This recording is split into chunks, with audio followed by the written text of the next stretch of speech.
following program is a presentation of BaseNet Internet Television.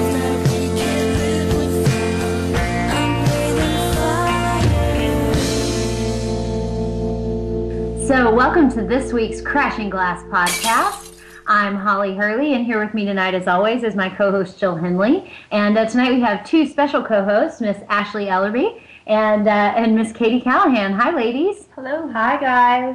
So this week we're talking about dressing for Chickcess.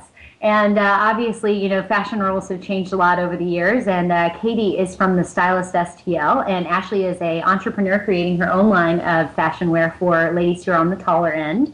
So we're going to talk to them a little bit about what their opinions are about new fashion, and we're going to talk about the Golden Globes, which is actually on red carpet style as we are recording this evening. So we'll get a little bit of the everyday dressing and a little bit of the super nice dressing. But before we get into the meat and bones of the podcast, just a little bit about who I am. Obviously, my background is in media and television. I was a producer for about 8 years.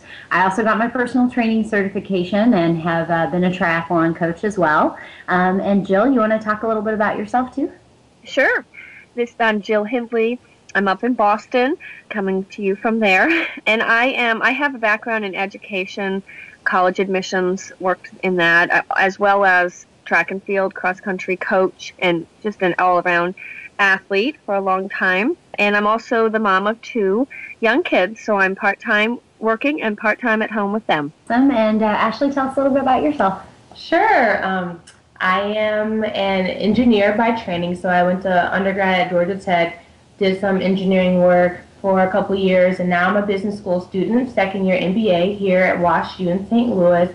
But along the way, I always realized I wanted to be in fashion. So I also got a degree in fashion design from the Massachusetts Arts of College and Design back in 2010. And since then, I've been working on developing my own clothing line for tall women, which I'm hoping to launch by the end of this year. And that's it. And Katie? I'm also a business student at WashU, focusing in marketing, and my background is in retail. I worked for a couple years at a luxury department store, and I'm the author of the StylistSTL.com blog about style in the Midwest. Yes, it exists. That's one of my questions tonight. And that's about it, really. Just looking forward to the new year. Awesome. And ladies, we're going to welcome you to an ongoing discussion we're having. Obviously, we chose to title our podcast the Crashing Glass Podcast. And so we like to ask our guests every week, what does crashing glass mean to you? Obviously, you know, as women, we're at an era in which we can have careers and we can do a lot of things that maybe our mother's generation and the generation before couldn't do.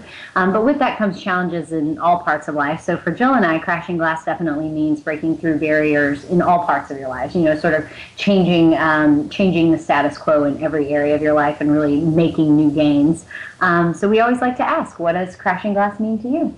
For me, I guess it's something similar. So, you know, as an African-American woman, I face a lot of other different challenges that most people wouldn't face, you know, such as like, can I wear my hair curly to the office? Or, you know, is it okay if, you know, I play this type of music out loud? So there's always, for me, I'm always looking to find ways, can I break through the status quo and still be myself and still be an individual. And so that's why I really like what I'm doing now in terms of fashion. I don't have to feel like I'm just, you know, bogged down by what corporate America tells me I have to do or have to wear. I kind of do my own thing, and, you know, I'm going that way. So that's why I'm happy you guys invited me to be part of your podcast. So I think I can relate pretty well. So awesome. And Ashley, that sounds fantastic. And Katie, also? I definitely think crashing glass to me, I guess my barriers would be my own inhibitions. So, and that is what I've been trying to conquer with the Stylist STL. I don't really like taking photos of myself and, you know, just having everyone judge my style, my pictures, my everything is sort of scary, but it's definitely something I need to do, and I'm looking forward to the whole learning experience. So I think that's interesting because I think that's something inherently female. Yeah. You know, like you were talking, basically both of the things that you guys were talking about overcoming are things that like guys don't have to worry about, do I wear my hair curly or do I wear my hair straight to the office ever, no matter which denomination they are, which sort of no matter what their upbringing is, no matter what where they come from. But then on top of that, I've heard a lot of women speak about feeling like they have to apologize for themselves or being afraid of criticism, and that's something I feel like came. I know, my mother used to say to me things like, if you can't say something nice, don't say anything at all. Right. But then meanwhile, women would be talking about each other behind their backs. And I think it develops this mentality of like, oh, I'm sorry, I didn't mean to, or, I'm not comfortable with that. And I think sometimes that can be something we have to overcome. So I like hearing that. That's actually pretty cool. So. Yeah, and Holly touching into the fact that inherently female apologetic, apologizing, or whether inherent or whether learned, we don't know. But that would be something to keep in mind for us to discuss more in the future, because I definitely relate to that kind of idea of just not speaking up as loudly or as directly as I need to. So I love that you touched on that.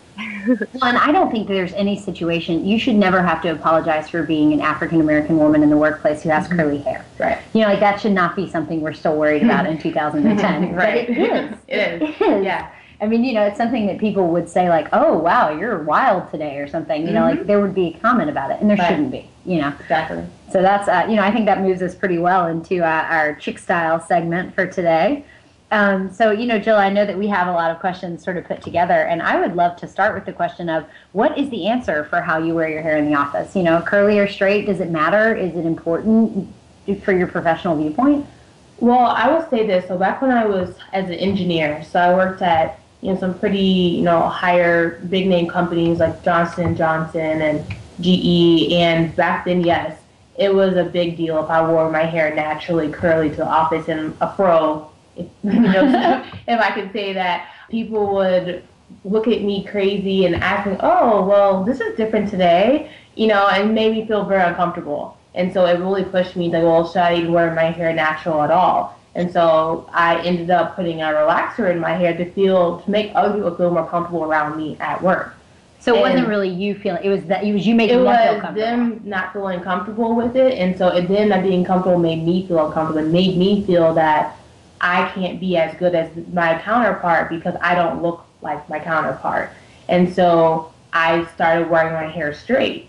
And so now I realize, as I've gotten out of engineering and the kind of that male-dominated world, the white male-dominated world, I realized, like, okay, well, I can kind of be more of myself. So that's why I, too, am studying marketing such as Katie, and I realized there you can kind of do what you want. And so I've been growing my hair back out. So now it's, about being natural again, mostly. And I feel comfortable with that. This summer when I was working at Kraft, I wore my hair natural multiple times, and no one had any negative things to say. Most of the time, oh my gosh, your hair looks so nice. And so it's very different. And so it's really about the industry that you work in and figuring out what are those rules and what is the stigma that goes with certain things. So if I was working in banking, it probably still wouldn't fly. But in more marketing-based roles or more creative-based roles, they really allow you to be your own self, and they don't care as much whether or not you look like them. So unfortunately, it's still an issue, in the office place. But so let's say like job interviews. Would you say like going into your job interview for let's go down the line? You mentioned a couple things like banking. You're going into a job interview for banking. You're trying to figure out what to do with your hair. What are your recommendations? For me, I would definitely still wear my hair straight. I would either wear it straight and curled under in a slight bob, or I'd pull it back into a bun. For me personally, I wouldn't wear it curly. And I probably agree definitely about the straight thing. And I tend to wear my hair pulled back just so it's not in your face or you're not pulling it behind your ear, which definitely sends an unconscious signal. But you don't want to be that girl playing with your hair while you're trying to land a serious job sort of thing. Well, and Katie, you're blonde as well, and I know like when because I actually had a position that I was interviewing for, and the lady who was helping me get ready for it said, "Oh, and because you're blonde, you need to wear your hair up because they won't take you seriously." Yeah, interesting. Try to make it as less blonde as possible, as small as possible. Yeah, they're always like, wear your glasses and wear your hair up. Yeah. Wow. Yeah. So if I could jump in for just a minute, because it's so great to listen to the three of you, talk about this idea of just this much energy thinking about how you're wearing your hair to work, and again, to go back to the contrast of how many men spend more than 30 seconds, maybe 8 seconds, thinking about how they're going to wear their hair to work. And it really makes me think about the fact that the challenge that still exists in 2012, but has certainly, luckily or fortunately, has been diminished a lot over these 50 years, 75, 80, and, when women truly went into the workforce for the first time in large numbers. I guess that was during World War II. But it's amazing to think that even in 2012, we're still expected to fit in a box, and that fitting in that box, and that really the issues with whether you have blonde hair or whether you have curly, really curly hair, you want to wear it in an afro all the way, and whatever is, those issues really don't belong to us. It actually belongs to, I think, the male-dominated culture at work. And that's just a lot more. I mean, that's what the glass ceiling, what part of that has been. And looking into the politicians, we touched on Michelle Bachmann and discussed Hillary Clinton for just a couple minutes last week. But it's amazing how much effort women have to effort that we have to use to think about what we look like, because it is so skewed compared with our male counterparts. I agree. And I mean, I'm not saying those guys aren't out there, because we know those guys who spend like 25 minutes on their hair in the morning. Right. But the truth of the matter is like, they do that because they choose to do that. For us, it's almost a necessity to survive in the business world. Yeah, absolutely. Yeah, it's a much different thing. And I guess along those lines, since we're on the business front, Jill, if you're cool with this, business attire for women, does it have to be a straight up pinstripe suit? I don't think so. I think business attire has relaxed very much over the years. So I'm back in the day when I was doing my first internship at GE, as an engineer, if I wore anything outside of like black slacks or brown slacks, I would look crazy. But now, I could wear what I'm wearing right now to the job. Jeans, a capelet, some nice boots. Yeah, casual Friday, and it would be fine. So, but again, a lot has to do with the industry that you're in. It doesn't have to be that pinstripe suit, but if you're in banking, you will have to wear a suit every day. You may be able to add some style to it by, having a different color or something, that's more daring or edgier, but it's all the industry. So depending on where you work, you can have a very relaxed working atmosphere or casual clothing atmosphere. And Ashley, do you think that also, I understand banking is a conservative industry, but how about regional, different cities? Do you think have you lived in different cities and felt that it's like maybe is the Midwest, St. Louis, and Katie, this goes to you too, is it just more conservative than you think maybe New York, compared to New York or compared to other big cities around the country? Yeah, I have worked in many different cities. So, for example, I worked in Chicago, I've worked in New York, I've worked in Boston, I've worked in Atlanta. It does matter where you are. So New York, you can pretty much wear whatever you want to the office because it's a very fashion-forward city, and people understand that it's kind of a fashion show. Even in a conservative job like banking, you're going to see people in edgier clothing than you would here in St. Louis. So I've never worked in St. Louis full time, so Katie can probably speak to that of how it is. But I do think it matters on where you're working, what region of the country you're working. Like California, it's very relaxed, so it's very different than here. Yeah, I would definitely say, especially just in the business world, there is probably a little more conservatism here in St. Louis and probably most of the Midwest. I know that I think some of that is probably due to our lack of shopping options in St. Louis. It's not the best city for shopping. But I also don't think people just don't get into it. It's not part of the culture, really. But I think that's slowly changing, and I hope it keeps changing for the better in St. Louis, especially. So when you guys are, when we talk about like business formal wear, this is something I've actually heard go up for debate a lot, and I'd be curious to hear what you guys think about it. Skirts or pants for a business suit? Does it matter? Like for an interview for a certain company, like is there a difference? Does it matter? I personally prefer skirts. Like, I feel like every woman should have one power suit, and I prefer it to be a skirt for me. And that's really mainly because I'm so tall, and there aren't very many pantsuits that fit me well, but it's okay. I'm solving that problem very soon. Be on the lookout for Alyssa Vermel apparel coming soon. Anyways, but so that's why I feel like it's... That was Alyssa Vermel apparel. Shameless plug. I know. Yeah, be shameless. It's fine. No apologies here.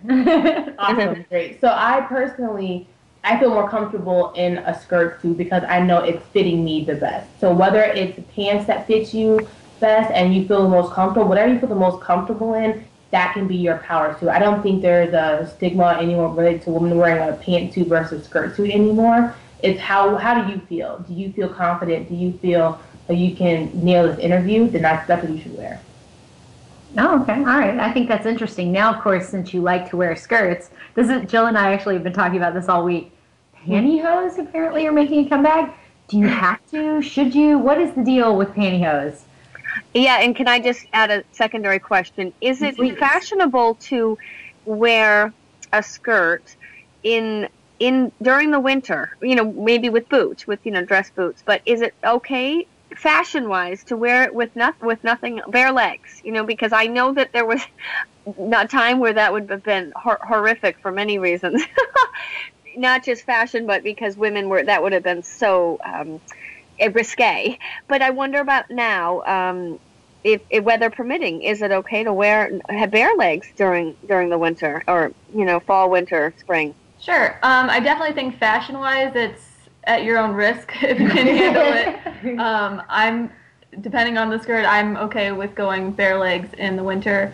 As far as in the workplace, I'm a pretty firm believer of, once mid to late October hits, you should probably be wearing a pantyhose in the office, even though it's not the most trendy look. But if you're going to be wearing a skirt, or what I prefer over that is a higher boot, so that there's really only like maybe an inch or not even. Or I prefer tights definitely over either of the two I mentioned previously. A good pair of opaque tights, colored tights, something with a pattern, I always think is great. But the pantyhose that have been making a comeback, I definitely think are the sheer black with some sort of pattern.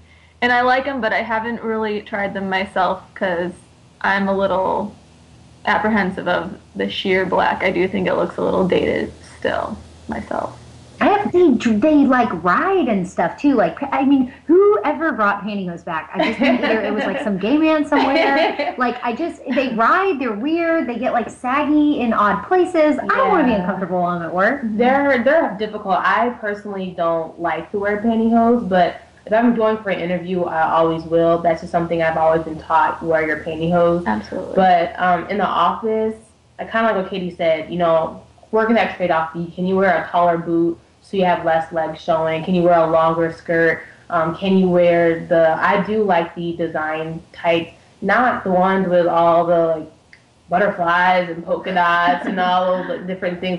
To me, that's a bit much. I don't think I look good in it, but I do like the opaque type, maybe ones with stripes or something really simple that you can mix and match with a lot of different things, and it's still going to be professional. And then you can easily turn that out. It's like a work the weekend apparel, so you can go out with your friends to the bar after work and you don't feel like you're too dressed up. So I think tights are okay, but they are hard to find and that fit you well.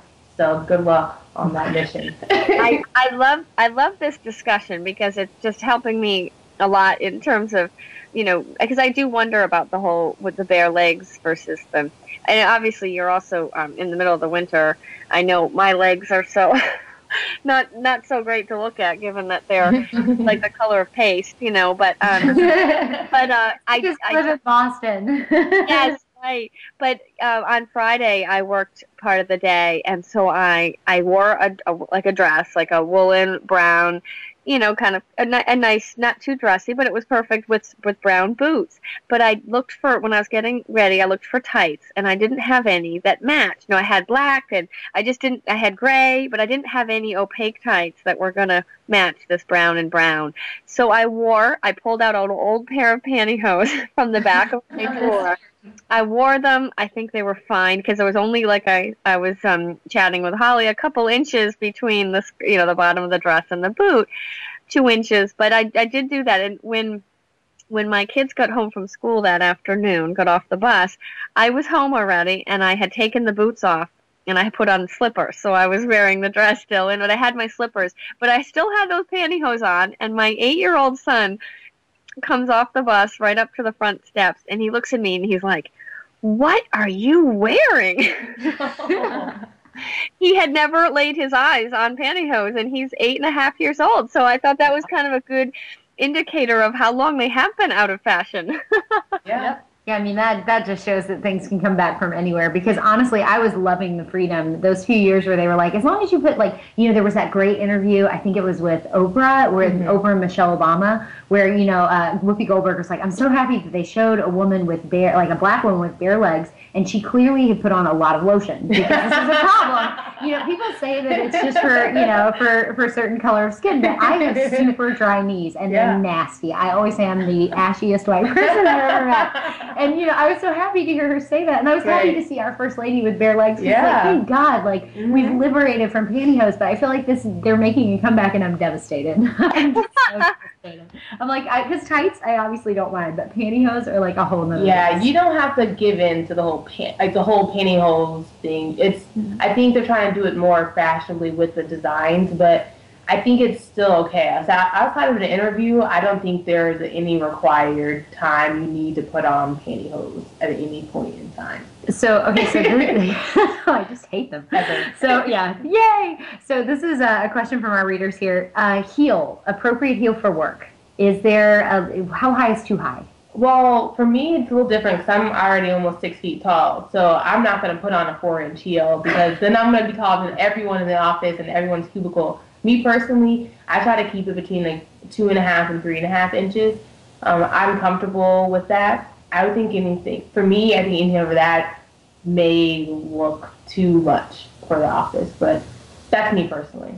I think coming from a retail background, it's probably a little bit more accepted that it's going to be pretty much whatever you can handle. I would say I don't think any work environment would be good for a platform. I think that just gets a little... Yeah, I agree. That's interesting, because I was actually, all the shoes, especially the beautiful Louboutin, or I think Chanel makes a gorgeous one that's a nice platform with a nice heel on it, and you're like, or Victoria Beckham always wears them. Yeah. And you're like, oh, if I get those, would be appropriate for work, right? Yeah, I mean the hidden platform, but I'm just thinking of the platforms that are in style right now that are like the Kim Kardashian looking ones. I don't think you should wear that to the office. Not at all. Heel height, I mean, I'm not a very good person in heels to begin with, so I probably stick to 3.5 inches myself. But which I'm sure from some of our listeners sounds obscenely high. As it is, they're probably kitten heel people. Yeah, the kitten heel is fine. Absolutely. For me, the reason why I like a taller heel, because I have longer legs, and it just makes the outfit look better when you have a higher heel, because you elongate the body. Yep. And so especially if you're wearing a skirt or a dress, or even nice work pants that have a flare something at the bottom, you need a higher heel to really get to fully appreciate the whole outfit. And so if you wear a kitten heel, it's going to look like you're wearing a flat pretty much, and you won't really get the whole design aspect you're looking for. And so that's one more fashion sense. A higher heel will make your outfit look better. Are flats ever appropriate for the office? Do they look? Absolutely. Heck yes. Yeah. Oh yeah. Because you can't walk around in those. Even if you wear 3.5-inch heels, if you have a huge office, you're walking around a lot. Your feet are gonna hurt. You're gonna be tired. Your shoes are gonna get run down. Mm-hmm. So I always keep a pair of black flats at the office at all times. So I'll I'll keep them in my bag. So I'll wear them to the office, put the heels on when I get there, and then take the heels off with the flats on to go home.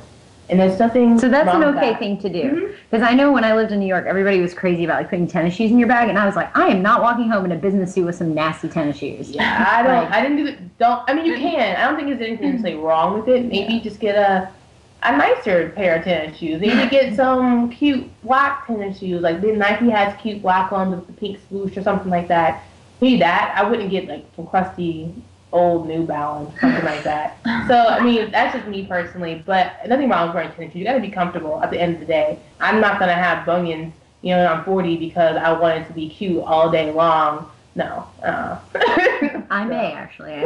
From when I lived in New York, I used to walk from like downtown to uptown in my like super high heels because you don't want anybody. You could run into your boss or something on the street in New York. You could. Like, that would be. I need cute black flats. Yeah, there black you go. flats. This is the answer I've been cute, looking for. comfortable black flats that could kill that, and you can buy some for $40 many places, and you'll be fine. I'm sorry. Go ahead. That does. Oh, I'm sorry, Holly. No, I was going to extend it to open-toed shoes because I'm really curious about are open-toed shoes ever okay? But if you have a question on that topic, let's go with yours first. Well, hold on to the open-toed shoes for just a second. I wanted to ask that. I think the cute black, the cute black flats is a great. It's a great solution to this, commuting dilemma. And nothing against New Balance because I love New Balance brand, but you were just saying like the old beat up ones don't look very nice.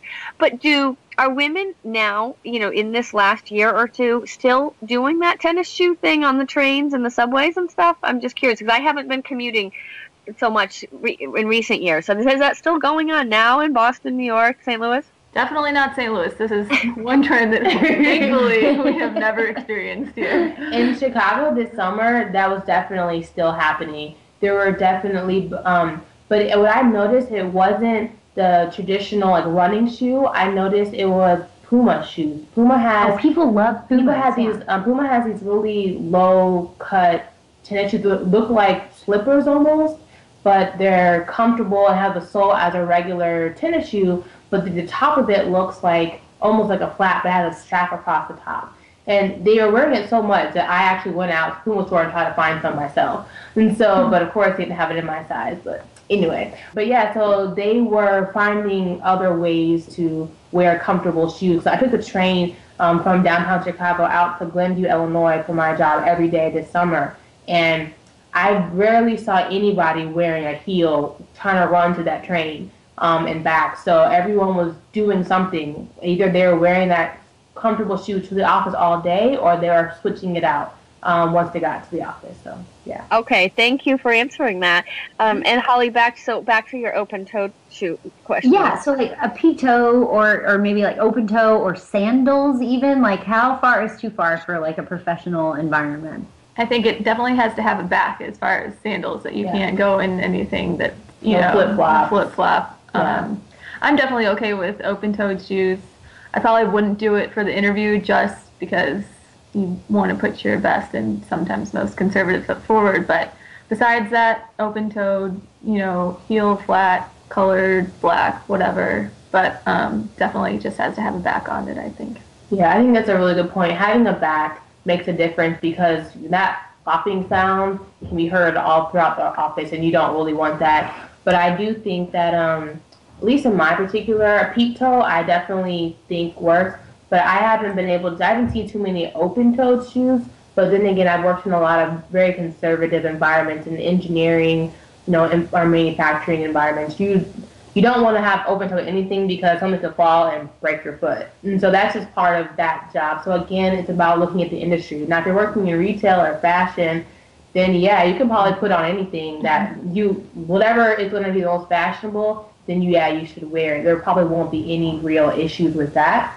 In general, I agree with Katie, as long as it has a back to it, and, sandal-y flip-flops, I probably wouldn't go, but open-toe or peep-toe, I think could be acceptable depending on the industry. I think that's really interesting because that's a question I've always had because a lot of times I don't buy peep-toes because I don't get my nails done often enough, I think. And I think that's probably an issue. Like, are funky feet an issue with open toe, or peep toe? You should have well manicured. Yeah, I've never had a smelly feet issue, but you definitely, if you're going to wear open toe sandals or peep toe, at least get your first 3 toes done or something. The 3 that are going to be seen, don't let those be raggedy just because people are going to look. People look at your shoes. People look at what you're wearing. And so you don't want to have everything great and your feet look jacked up. So, yeah, Katie, you were saying something and you guys kind of overlapped. I want to make sure they got that. Like with open-toed, get your manicure. Yes, get it done. Get your toes done. Yeah, no crappy, craggy. Yeah. And another thing is I'm really hard on my shoes. So I know, I have to get the soles redone or I have to get them cleaned up because that's another thing. You don't want to go in looking like you just wore your heels to 8 bars and, you know, it's got drinks spilled on them and, like, you know, scuffs from the street and everything. You know, it happens, but it's not something you want to wear to the workplace. So you don't want shoes that smell like booze. No. Right. Another thing, to that point, the taps on the bottom of your heel, sometimes, like, if you wear them out, all you would hear is that metal clanking. Maybe you can always go to a shoe repair store and have the taps put on the bottom of them again. Yeah. So as a way to kind of keep them without having to get rid of them and get new ones. Is there a certain grade of shoe that it's worth doing that on? Because I buy cheap shoes, and sometimes my sister is always like, oh, let's just go get those fixed. And I'm like, they cost me $25. Like, I don't know if mine It shouldn't cost you $25. Yeah. I think the shoe cost me $25, and then I feel stupid taking it into the shoe guy. Yeah. Because the tap sounds like $5, but like in major cities, it can cost like up to $15, and I'm like, that's like a new shoe. Yeah, it depends. I mean, if I like the shoe and I want to have it around, I'll get it replaced. Exactly. Because another thing is, if you don't get it as soon as that you start hearing that tapping, or even beforehand, I check my shoes because I'm that hard on your shoes. But if you don't get it, then that metal gets worn down and they can't even pull out the screw that they need to fix it. So I've definitely learned the hard way that I do check my shoes, and I mean, if I buy the shoe, I clearly want to wear it, so I get them all redone whenever necessary. Yep, I agree completely. I've heard some people say like you can get them like extra rubber and stuff put on when you first buy them. Would you recommend doing that for a pair you really like? Yeah, if you feel it's worth it and if you feel like it's gonna be helpful to you. I've never actually done that beforehand. I've only had to do it afterwards. My only concern is would it be uncomfortable for you to walk to break it in? But if you feel like it's worth it, but at the end of the day, you know, like Katie said, if you like the shoe, you can always go get it fixed. You want to keep it around; it shouldn't be an issue. There's just do a little shopping around for good shoe repair stores, and most places can do miraculous things to your beat up shoes.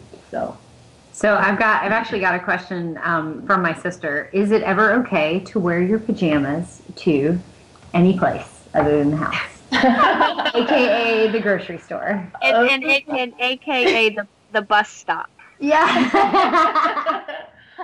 I'm gonna go with no. I mean, yeah. Sorry, Jill.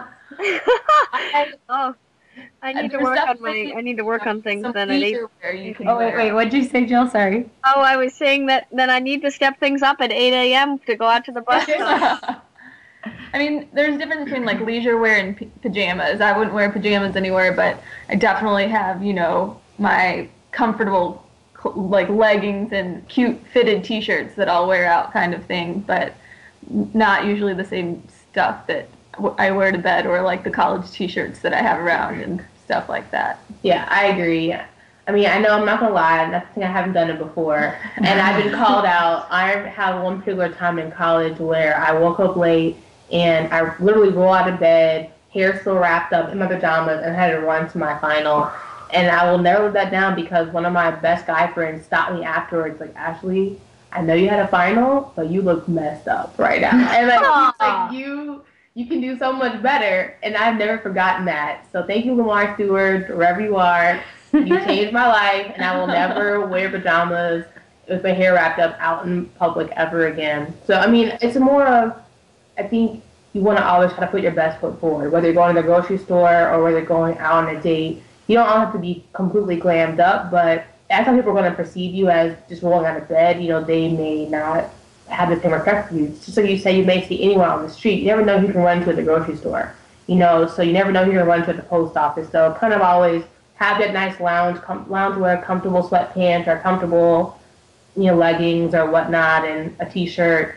But just put some effort into it a little bit, if possible. I agree, Ashley, so very much with that, and it's actually a funny perspective from it because it's the mom. I've got the mom perspective clearly. So now that my kids are 8 and 5, or actually she just turned 6, 8 and 6, and they're able to, you know, there's just much more independence and everything.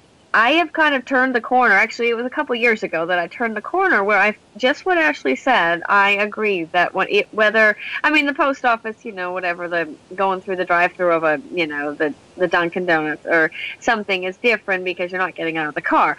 But the grocery store, I do try to look somewhat presentable now, and I do think I put some thought into it, because you never know who you're going to run into, and you just do want to always look somewhat put together and always look presentable.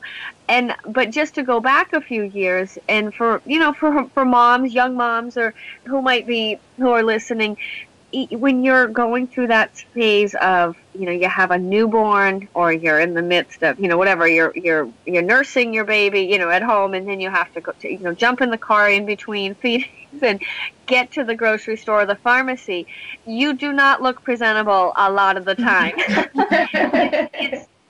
It's almost not that it's impossible, but it's, from an energy standpoint, it's almost impossible. So I feel like that there's this little slice of life when you have babies, little babies, and that sometimes you can't pull it together. But, and a lot of my mom friends will say, oh yeah, I remember, and it goes on. Sometimes it drags on if, you're having several kids. But now that I'm on the other side of it, it's kind of funny, because I agree right with Ashley, where, and probably Holly and Katie too, that you do want to look presentable all the time, even at the bus stop. I've kind of swung back around, and I think back to that time, and I'm like, oh, I really did walk around looking like, death warmed over sometimes. But at the time, when you're in the thick of it, it's okay. I think it's okay. You get some sort of pass for that. That's my opinion. I agree. I don't have any children, but I do hope when I do have a kid that my husband or whoever sees me on the street does give me a pass with my newborn baby if I look crazy. But one thing I was going to say, my roommate brought this up earlier, that having a simple makeup routine or hair routine, like a 5-second or 2-minute routine, may be helpful as well. So whether it's, brush your hair to one side and dust a little bit of powder on or something like that, just that one, 2 simple steps, even doing that really fast, like even in the car while you're driving, could help. Could help get you there. So not that we're advocate, brushing your hair while you're driving. Maybe stop the car first. Right. And then, at the stoplight, while you're waiting for it to turn green, if it's a little of, dash of powder here or there, not going to put the full mascara on or color. Yeah, what's yours? This is I know you have this. What's yours? Yeah, this is great. I love this. For me personally, I have a little concealer, so I get from MAC. I just put that under my eyes, so I have dark eyes. And then and I have this little CoverGirl compact that I get from Target or whatever. And I just do that and literally quick brush, and that's it. And on more serious days, I'll do more eyeliner and mascara and blush or whatnot. But the basics was just the concealer and a little powder, CoverGirl powder, and that's it. What about you, Katie?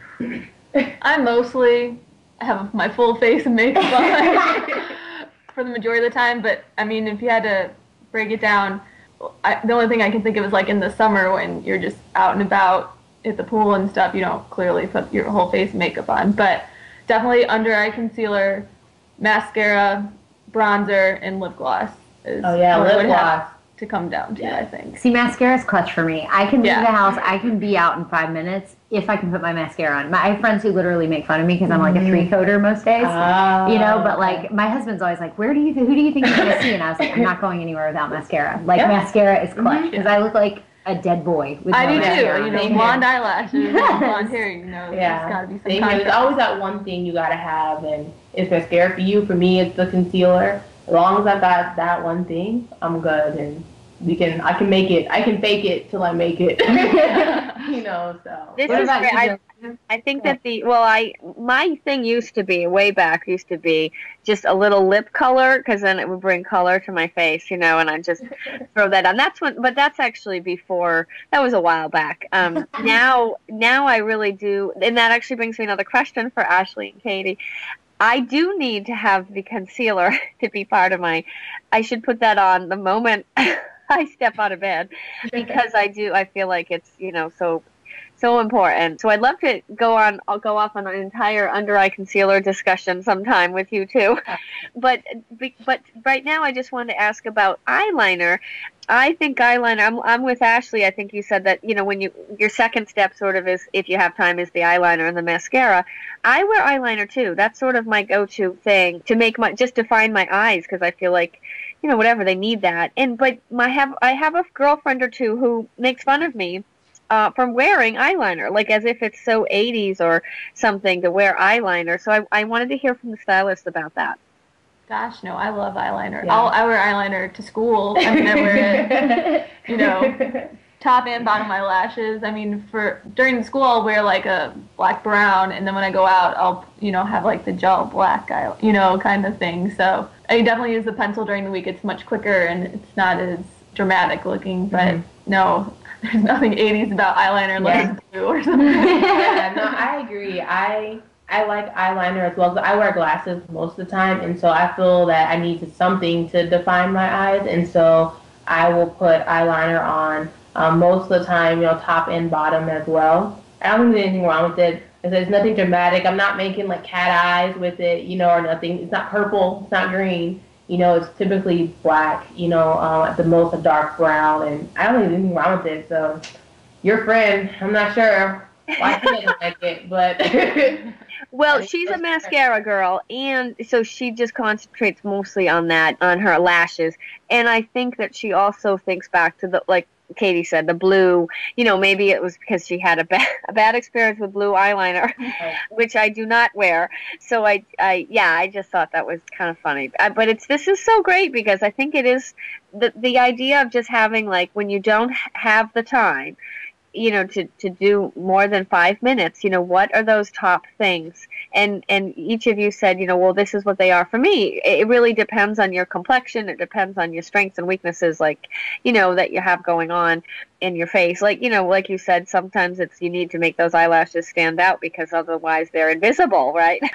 Or else the concealer. Ashley, is your concealer mostly because of dark circles, or what's the reason that it's so important? Yeah, so I have naturally dark circles under my eyes. It's hereditary within my family. And so, I mean, most people tell me that they don't even notice it. It's not a big deal. But I personally feel that it's a big deal because, of course, I'm always my worst critic. And so, for me, I feel that I want to conceal them and give myself a more normal, quote-unquote, look. So that's just me personally. That's why I use it all the time, because that's just my flaw. So, yeah. Well, I want to take a quick second here, Jill, because you were talking about things being a throwback, and Zooey Deschanel just walked on the red carpet, and we were watching her here at my house. And I have to say, she did this very, like, 60s hairdo where, like, she had, like, a bob in the front with, like, bangs, and then big, like, voluminous, like longer hair in the back. Yeah, what was it? What did you say? I call it a beehive. Yeah, she had, like, a beehive. And my problem with this is, like, yeah, I'm all for, like, 60s throwback hair, but when it looks like you have mutton chops, like, I'm anti mutton chops. And I also need to say, I'm sorry, Zooey Deschanel, you're old enough now, wear a bra. That was pretty unacceptable. I'm sorry. And the dress was also it was a fabulous dress, but it was also a little too long. You know, like, you can't walk in it. Way too long, yeah. Yeah, I agree. Her hair was a no. That, whatever you call it, what was that you called it? I called them mutton chops. Mutton chop? Yeah, that wasn't cute. The beehive, she did something different. I understand what she was trying to go for. I just thought the hair was not a win. Dress was too long. I didn't notice that she wasn't wearing a bra, but I've come to realize that regardless of unless you have a flat chest, or you're completely flat chest like a boy, you should have something on at all times. There are plenty of apparatuses out there where apparati. Yeah, there you go, apparati that you can use to support yourself. I don't want to see anyone's nipples, so yeah, that's unacceptable. I agree. Well, I know we're going to jump into a little bit of red carpet before we wrap up, but I wanted to ask one more question about the everyday style, which is, I know we touched on the idea of what is the look now in terms of, power suits, skirt or pants. We talked about dressing for the office, and I know it varies a lot from from different cities, I think. But going to the business casual, so the Fridays, or a lot of times there's the casual Fridays. So what's the range there, and how much do you two think that it's different in, let's say, because you're both in St. Louis now, versus Chicago, New York, or Boston? We'll leave California out of it because they are so far the other direction. But I'm just curious because the idea of business casual, and do people include jeans in that now? Is that okay to wear jeans on casual Friday? Yeah, I think that's interesting, Jill, and I want to hear an answer to that. And I'd like to tack onto that. People are starting to get creative with these. Like, I remember for Advent weekend, they told us, like, you want to be creative casual. The heck does that mean? Like, help me out, girls. Like, I know the rules are different, but, like, when I had etiquette classes, I was a debutante growing up, but when I read these descriptions, creative casual, business casual, what do they mean? I don't understand what's appropriate anymore. Yeah, I would just say you guys should see the face that Katie just gave Ashley. She looked at her like, you're going to have to take this one. I don't know. It really varies, honestly, and I hate to say this again, it's about the industry that you work in. Yeah. That's really what it comes down to. So, for example, in Chicago this summer, working at a food company, yeah, you could wear jeans every day if you wanted. That's part of the summer culture. You can wear jeans every day. You can wear jeans on Fridays if you wanted. I personally dressed up, Monday through Thursday because I wanted to get a full-time job. Because I wanted to put my best foot forward. But there was a girl who wore skinny jeans and flat shoes and like a tight T-shirt every single day to work. And she was already had a full-time job, so I guess she didn't care. But it really depends on the company. So honestly, you should ask the company to define it and ask them what do they mean by business casual, what do they mean by casual Friday, what's too casual. I think sweatpants is always too casual. Tennis shoes is always too casual. Holes in your shirt, always too casual. But you can have skinny jeans. I don't think that's inappropriate, as long as you're not like busting out of them and it's not inappropriate. You can wear a sheer top as long as you have a camisole underneath it. You could wear wow, sheer top, huh? Yeah, I've worn sheer tops with camisoles many times, and no one's had an issue with it. But again, it's about how's your industry define it, and I would ask a couple of questions and maybe ask them to give you some examples. If you're really concerned, but as long as you're not going to what grungy is, what casuals, what you would wear to your baseball game or to bed. You don't want to wear those things to the office, but you don't have to be a full suit. So. Right. You just want to be well put together, put some thought into it. You're still going into work. You want your clothes to be in good condition, not the holes, not just something that you've had in your closet forever. Yeah, no ripped jeans. Yeah. No ripped jeans, though. No. That is one thing I would just say. No ripped, like with holes. Oh. Yeah, no holy jeans. I would even go with not light jeans. I mean, you true. want to wear dark, nice jeans. It's not your jeans you've had since high school that still fit occasionally. Exactly, right. So you can't just go into your closet and pull something out blindly and walk into the office. You do need to take the effort and understand and think about how would someone perceive me in a business meeting. If I was with me with the CEO today, would I wear this? Or if he stopped by my desk today, what would he think? That was something that they told us when we were there over the summer, and they said, you'll have VPs stop by your desk at various times, so you need to always make sure that you look presentable. So you don't have to wear a business suit, but if you wouldn't wear this in front of me with the VP, then you shouldn't wear it to work. Yeah, that's a great point. Yeah, or that's a great measuring stick, I think. Yeah. Yeah, I think so, and I guess since we're sort of between people on the Golden Globes, I would like to also throw in. I used to work out for a living, and as a personal trainer, I wore a lot of Lululemon, a lot of like very upscale fitness clothes, which then, unfortunately, because of my weird schedule, sort of bled into the rest of my life. Where does that need to stop? How far can you wear your fitness clothes? Obviously, you guys have seen me in them at school. So, how far can you wear your fitness clothes? Where do you draw the line? What are the rules for that? It depends what your fitness clothes are. Like you said, Lululemon, and I have some that are from some upper lines too. I wear those out. Those are cute. Some, they're really detailed, or some of the jackets I think are. My husband's home. Some of the jackets I think are really cute, and I just featured one in my blog. It was machine washable, but it has like nylon that looks like leather on it, so I wear that to bars, Yeah.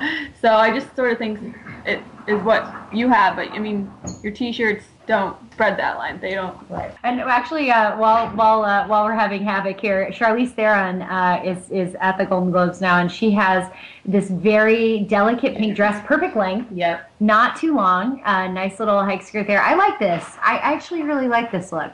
What do you Charlize think? Theron is always well put together. She is beautiful all the time. Well, I agree. I don't know what I feel about the bow. They do that a lot on dress-up dresses. It's like a perfectly beautiful dress and then giant bow. Like, I think on here It looks good. It looks good because he has that high slit, and so it takes away from the fact that it slits probably up to her hip, and so the bow kind of masks it, and it gives it back a sense of elegance that would have been lost if it was just a slit by itself. I love her hair with the headband, that jeweled headband. It's very beautiful. Yeah, I just saw another headband on Michelle Williams. Apparently the headbands are now those delicate, like a kind of a small headband with a fancy gown. That's working. Yeah, especially since they're bejeweled. Maybe it's probably Swarovski crystals on her, but you can probably go to like an H&M or something, get something similar, but I think it looks nice. I don't think it doesn't take away from it at all. It makes it a little regal, I think. Mm-hmm. So The color of her dress is sort of like a beige neutral color, and now they're just showing Kate Beckinsale in pretty much the same color. And what I was about to say is, through this podcast, I've seen at least 6 or 8 dresses in the same neutral tones. Yeah. So, I mean, it's clearly a big trend, but they are all so close in color palette that it's kind of And I've always kind of been repetitive. concerned with having a dress that's too close to your skin tone. So I think Charlize Theron's a little better because she's a little bit more pale than Kate Beckinsale, but I think Kate Beckinsale was her skin color is the same exact color as her dress. Mm-hmm. Well, and I seem to be seeing a lot of visible tattoos tonight. Yeah. I wonder about that, like the visible tattoos, like where. I mean, these ladies have them like on the. I mean, Angelina Jolie's the best example. On like the forearm and the neck and the like boob, like. Yeah, I mean, if you're a celebrity, I guess you can do whatever you want. You can have whatever showing. No one's going to care. At the office, it's a little different story. Yeah, like if you're not a celebrity, like when I see people with like face tattoos, I'm like, you're just telling the world you never want to have a real job. Yep. Well, you have a corporate job. Like, you don't, you may have a real job, probably working for yourself, or maybe as a tattoo artist, or at a creative industry. But yeah, you're not going to get a corporate job with a facial tattoo. Sorry, it's not happening. It's not happening. So, Katie, what do you think about Salma here?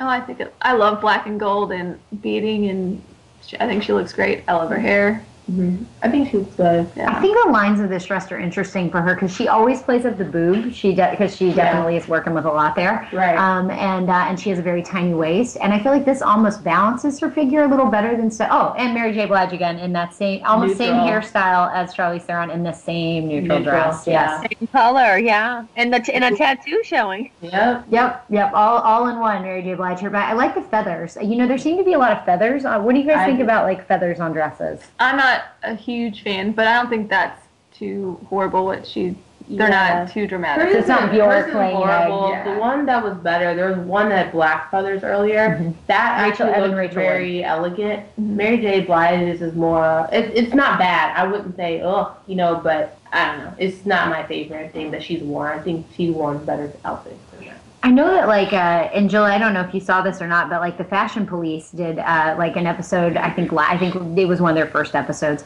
where they were talking about how fashion's gotten kind of boring. Like, I hate watching the Golden Globes now because everybody plays it so safe. I want to see some people take a risk. Like, even though I didn't love Zooey Deschanel's outfit, I appreciate that she went in a different direction. Because I watched this to curse at the dresses. I want to yell about what people are wearing and give me something at which to yell, you know?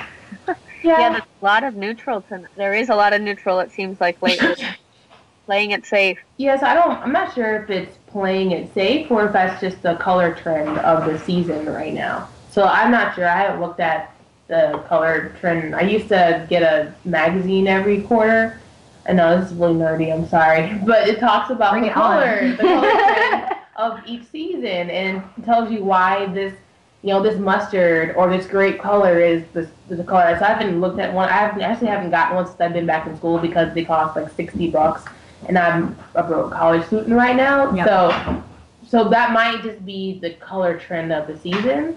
So that's why it appears as if it is just really neutral and boring because everyone's got it on. I can't imagine that everybody is that boring. I think it just maybe a trend. Yeah. So. How much though, Katie, is that the fault of like their stylist? Like right? Oh, it's probably almost all the fault of the stylist. I agree. Yeah, they probably see 3 or 4 options and say yes or no. But at the same time, these stylists are dressing multiple people. So and there's only a small handful of stylists. There should be. I would think there should be some communication so this doesn't happen again. I guess everyone's trying to not wear all black, but all neutral. I'm sorry. I've wondered about that about stylists, though, and how much power do they have? And you would think that as a Hollywood mega star, that you really want to nail it. Golden Globes, Oscars, you want to look great, and yet if they're giving the stylist that much power, and then they're not getting a dress that is making a statement or standing out or even suiting them well. I think part of it is I know like stylists will just get them directly off the runway or from the designers, and I remember hearing that through the recession designers have really become more conservative. They don't have quite as many outrageous pieces in their lines and their runways, and so I guess maybe like these shocking options that we used to see on the red carpet probably just don't exist as much anymore. I'm not saying that designers are trying to be commercial by any means, but they're not being as extravagant and just plain luxury and going out on the edge there as they used to be. It's a business just like anything else. That's a good point. That's probably what it is, Yeah, no, that makes a lot of sense, and I like what you said about it being a recession, because a lot of people think of the rich and famous lifestyle and the red carpet and things not being affected by things like this, but I think one of the things that you're saying is, of course, the big fashion houses are very affected by the recession on certain levels, because they're losing that bottom tier of people who are reaching for that, who get that one really nice Oscar de la Renta dress. If 1,000 people do that, in addition to all the rich and famous, then that's business. It makes a lot of sense, actually. We've got Angelina Jolie on here, and she's got a big old red lip, which makes me ask the question, obviously for a red carpet, red lips are fine. How do you feel about exciting lipstick colors for every day? I've never been able to pull them off, but when I see them pulled off, I'm very impressed by them. But it's something that do at your own risk, it's not for everyone for sure. Yeah, I personally have yet to really pull off a bold lip color. I prefer the more neutral shades on a daily basis. My roommate tried to get me to wear a red lipstick once, and when she put it on, it looked really nice. But then when I tried to put it on, I think I looked like a clown. And so it really has to do with your skin color, what do the shade of lipstick, how is it a gloss, is it a lip stain, whatnot. But no, not everyone can do it. So, like Katie said, at your own risk. And what do you think about the Angie dress with the? Oh, sorry, Katie. What I was just going to say to that is, if you do want to experiment with that, I always sort of go with the glosses. I can pull off a pretty solid red lip gloss, but I would never venture into red lipstick. So that's one way to sort of do it on a little more subtler note. More subtle, More subtle. I think subtler is actually a word. It just sounds weird to the ear, I think. But so Angelina Jolie has the one shoulder asymmetrical look, and she's got it's like a cream color, but it's got like a fold over, and then she's got the red bag to go with the red lips, to go with the red fold over. What do you think about this dress, about this look here? I like the concept of the fold over. I don't like how the dress is designed. I don't, right there, so the princess seams that go over her breast. The boning. That I don't like, because I think it doesn't look right. And then, because then you have the thing coming into the little scrunch or whatever coming into the front. It just does not go well. It's a custom-made dress, as it looks like, and I don't like it that much. I definitely like the concept. I like the color, the cream, and I love the red. Exactly. But the boning, like Ashley was saying, underneath just looks like it doesn't fit. It just looks like it doesn't fit, really. It looks the same in the back. It's kind of two different things. Like the top was different than the bottom, and it just they try to combine two different concepts. I don't think it's pulled off. But I agree, the overall style is nice, but the execution of the design, I'm not a fan of. Yeah, and silk's pretty unforgiving, so Yeah. probably has a lot to do with it too. Yeah. Well, along those lines, actually, she had the red. I said, like the red bag, the red fold over the red lip. Mm-hmm. Everyday purposes, does that ever work? Like I've read so many contrasting articles over the year. Like one year they're like, match your bag to your nails, or match your lips to your nails, match your lips to this. No, I'm not a big fan of having everything to match. I mean, like I don't wear colored on my lips, so that's colored lipstick is never an issue for me. But I don't think your shoes always have to match your bag, always have to match your coat or your scarf. I think it's okay to have something that pops off. Especially, I like shoes that are different colors, so I love wearing red shoes or blue shoes or purple shoes, and I'll have a black bag or I'll have a blue bag. Whatever. I don't really care. Like it looks nice. At the end of the day, you can't tell me I don't look nice. So you may not have thought those colors went together, but as long as you can, of course, if you understand the color wheel and you know what colors go with each color and which colors don't go together, then you'll do fine. You can mix them up. So. Go ahead, Katie. I heard you were being difficult. Like the color wheel, that sounds complicated. I know. I'm sorry. This is like what they teach you, I guess, in fashion school. I think that's the only reason why I think like this way. But I mean, in general, if you pull up a color wheel on Google, and it will tell you exactly what colors go to. The ones that are right next to each other are complementary. The ones that are across from each other are contrasting. And Jill, did you have any other award season questions for them while we're on fabulous stuff, or should we move into Chick News and try to close shop so that Katie can go catch her party? Yes. I don't think so. I feel like we covered so much great information for everyday style for everyday women. And I feel like we certainly will come back to this topic another time in the future because I feel like there's just so much we can learn from these two lovely ladies.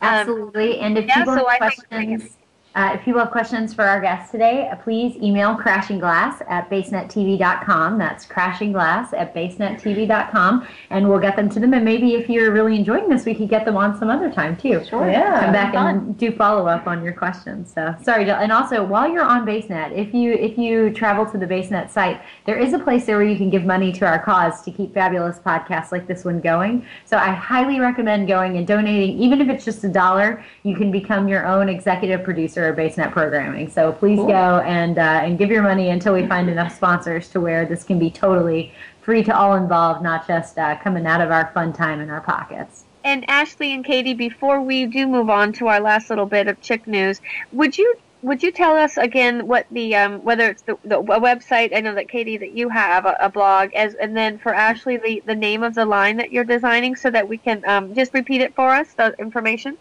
Yeah, so my line is called Alyssa Vermel Apparel, so ALYSSAVERMELL Apparel. So the website's not finished yet, but like I said, by the end of the year, the goal is to launch the sale of tall women's business casual and casual clothing. And we'll definitely keep in touch with you about that, and we'll post that up on our site as well. So if you want to keep following their progress, you can follow them with us as well. Yeah. And my blog is at thestyliststl.com, or you can follow me on Twitter at thestyliststl, or you can find me on Facebook, and you can just search The Stylist STL again. So there you go. Trying to cover all my bases. All right, so we're going to move into a little bit of Chick News, which is one of my favorite segments. And I was wondering if, Jill, what your thought might be on maybe doing a little good, bad, and different with Chick News tonight. Sure. Yeah. Right, so go ahead. No, you go, because I will weigh in. I've done a little, you tell me who you're thinking about. Well, I thought maybe we'd talk about the Disney villainess. We talk about Dana Boyd, and then maybe we could talk about some of the actresses we've seen tonight, throw in a little good, bad, and different as far as they're concerned. So now, did you read the article on Dana Boyd? Because I read it days ago, and now I can't remember what was on there. Right. No, I'm so glad that you brought up Dana Boyd. Now, this is a woman who is basically, she's known as an American social media researcher, and she has a PhD and an undergrad from Brown University in computer science. And so I find her to be, I haven't researched her a lot, but she is someone to watch. Her name is Dana Boyd, and she legally has changed it so that it's lowercase letters. So her first and last name legally begin with a lowercase d, and a lowercase b. I don't know why she did that yet, so that's interesting. But she, I think how it's kind of neat how it relates to Crashing Glass is that her undergraduate thesis at Brown was how 3D computer systems use cues that were inherently sexist. So I think that she's someone that I actually think we should keep our eye on and maybe look further into, and then talk about her again in the future. So obviously her work is very technical, and actually, Ashley, I may bring you back when we talk about. We read an article recently about how difficult it is for women to get into technical careers, and how that seems to be an obstacle for a lot of women today. So what do you think about that? What do you think about there being inherently sexist cues in certain kinds of 3D software?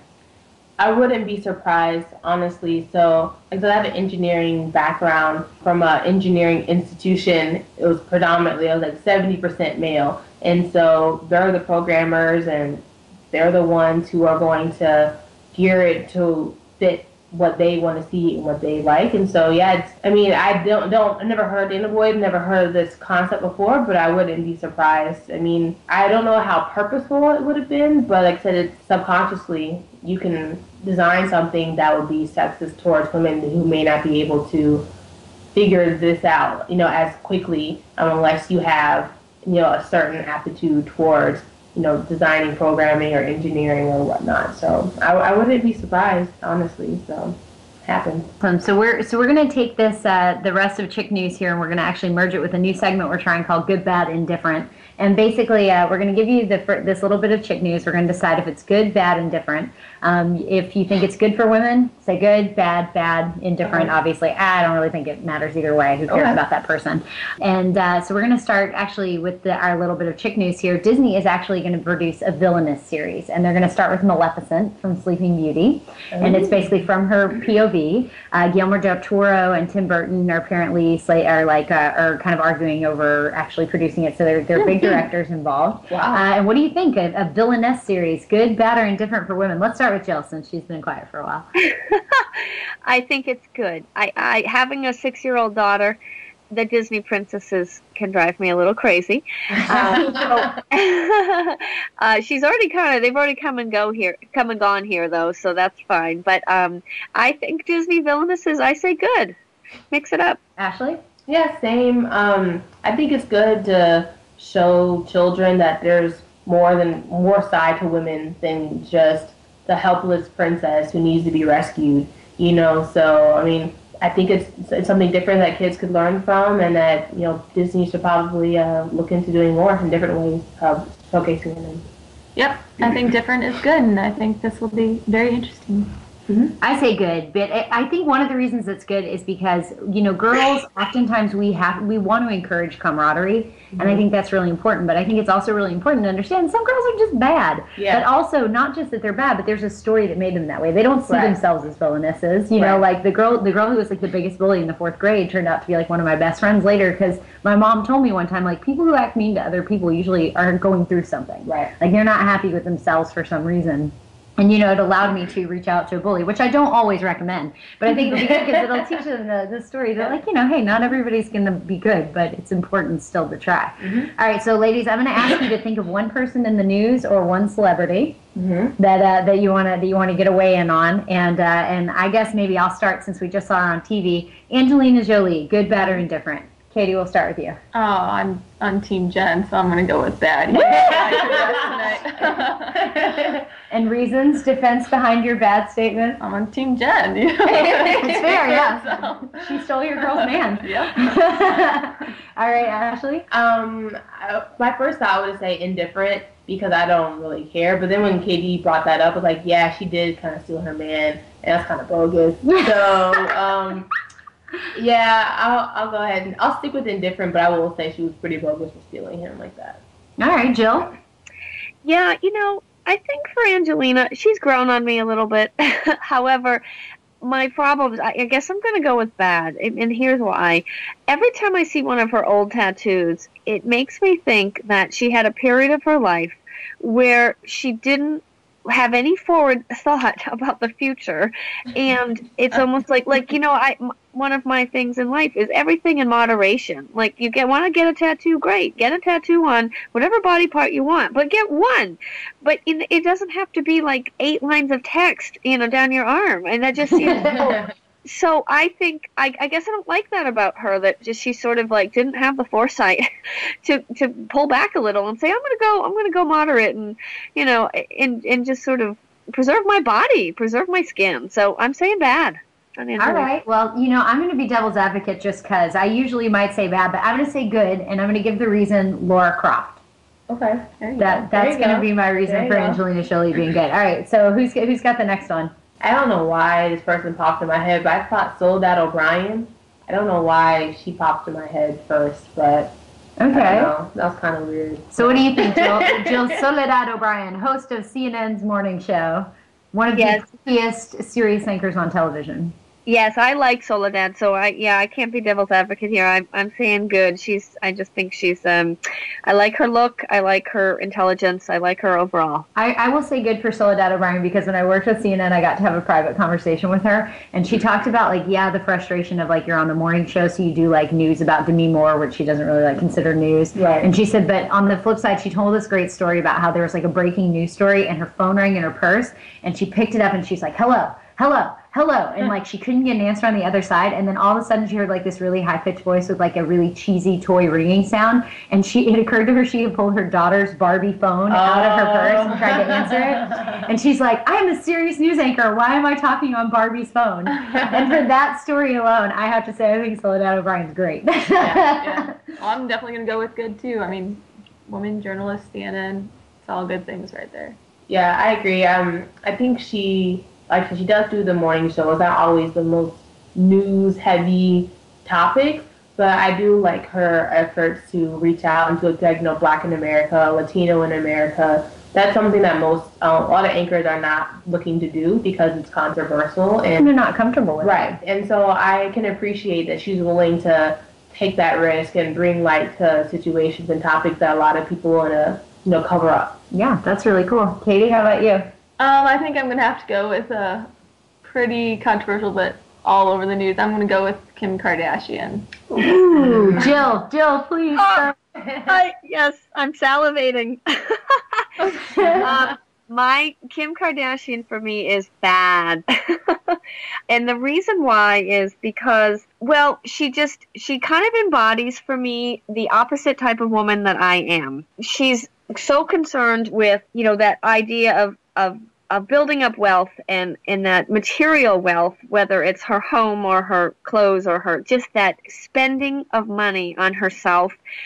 And then there's a lot more to say, obviously, about the wedding that happened, and I haven't paid a lot of attention to those details, but I feel that she's not necessarily a talented, actress, in that if it was any other time prior to this reality TV stuff going on, then she wouldn't have even made it. So bad, Kim Kardashian, bad. I'm going to go indifferent. I don't think she registers. I don't think she matters. I think everything that's awful about her is balanced out by something good. I love to watch Keeping Up with the Kardashians on the elliptical. Mm-hmm. I never seek it out, but it always finds me, and it's such a good thing to watch when you're not thinking about what you're doing. Mm-hmm. And one of the things I found about watching that show is I just sort of feel meh.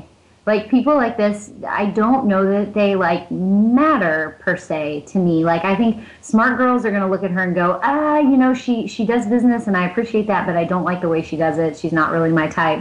And then dumb girls are going to thrive to be smarter, so I think she kind of balances herself out and makes herself not that important at all. I would say, only reason I'm going to say bad is because I don't think she's a good influence for younger generations.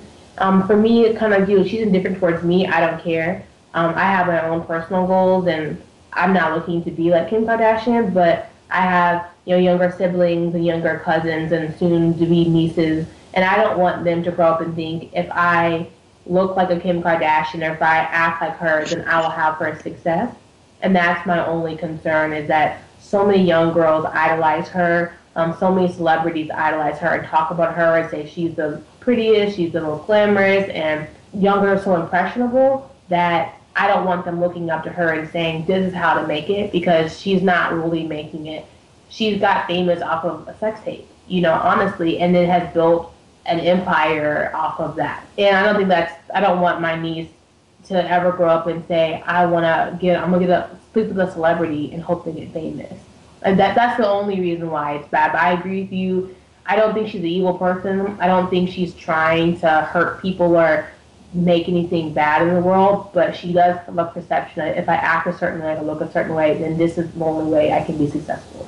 What about you, Katie? Oh, I think I'll have to go with good, bad, and indifferent altogether. The good is she's got a great guilty pleasure of a reality show for a lot of people. I do have to say that I love the Kardashian collection for Sears. I think it's great, but everything else about her is pretty bad, and her drama is pretty not good. So yeah, she's all over the board, but definitely in 2011 was way on the heavy on the bad side for sure. Right. So what about you, Jill? Okay, I got one last one for this game, and that is Barbie. Good, bad, or indifferent? Interesting. Well, I guess for me personally, I would say, I guess I'm gonna say indifferent because I can't decide between good and bad.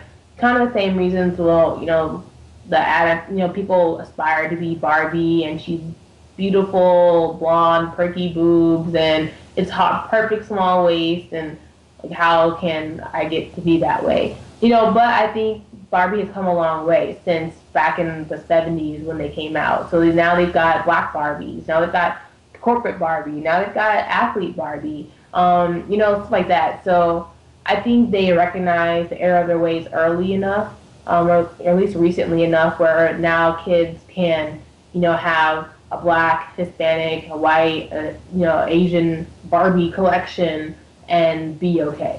So I think it's okay now. Yeah, I'm going to go with good. Yeah, she's had her ups and downs, but I think it's ultimately great company, good product, and I mean, it's a doll, she's a beautiful doll for sure, but I don't think it needs to be read so deeply that it ultimately affects children or little girls to some extreme. And I don't think you can really blame anything that happens to anybody on Barbie. So yeah, I agree. I think she's a great doll. She comes in hundreds of varieties and outfits, so I'm all for it. I'm going to go indifferent, and I'm going to go indifferent because I feel like it is good that Barbie has given us all these options, but she was always behind the curve. Like, I feel like Barbie has always followed trends.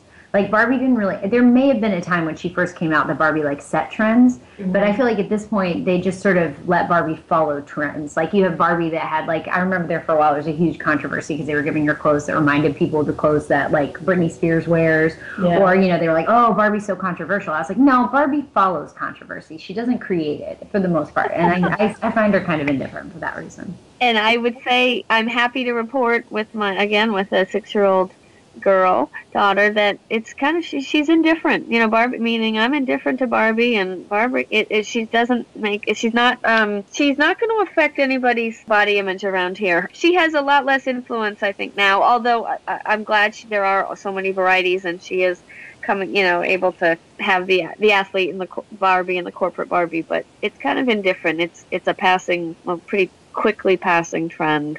So, and then moving from Barbie moving from one side way to the other is to Martin Luther King and Coretta Scott King, who's Martin Luther King's wife.